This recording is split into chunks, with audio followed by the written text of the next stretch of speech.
هەر ستەمکارێک پوتێوی هەیە و هەر پوتێک ژی چیرۆکاوی هەیە و پوتێ ستەمکار حافز الئەسەد لە باژارێ عەموودێ دو چیرۆکên wî hene. Çîroka yekem rûxandina wî di ser hildana 2004 de û çîroka di duan rûxandina wî di sala 2011 dema destpêka şoreşa Sûriyê di derbasbûna cenazeyê şehîd Mişal Temmo.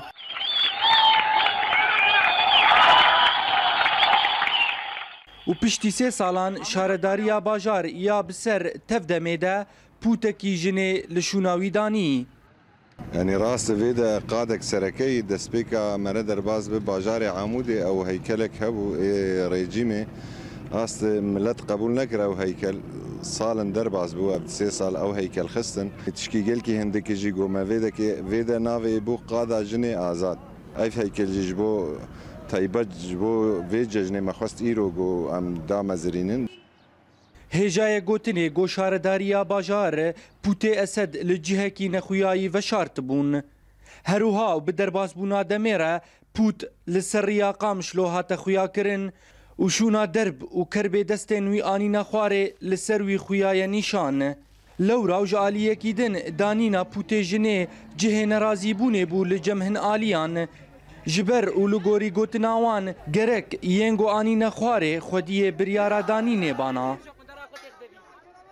عمودي قالك باكروان دانية شواطع سينما عمودي 2013 شش باكروان إخوة دانيل عمودي مهيفي بون جو رمزك جوان شهداء جوان باكروانار دوسا بوتي حفل أسد بها دانين نا بوتي جينك جوتي رمزي ناد ملتي كرد وتي رمزي ناد شورشجرن ملتي كرد بوت بيركي تشكي بيركي تدنا خوياي بوت نب رايا أهل عمودية بوت طرفكي سياسي تدغازي فرد بكل سر ملتي عمودي قافي أو دغازي مخابن جرك أي بوت بي دانين يا تشي قاف دهندري باجاري عمودي بي دانين جبو باجاري عمودي بيشكش ياوي الوقت عالم درباس بيني دفي أهل عمودي قشتي دبن پوتێ ئەسەد du caran hate rûxandin gobrûxandina pûta Amûdê niha tênasîn.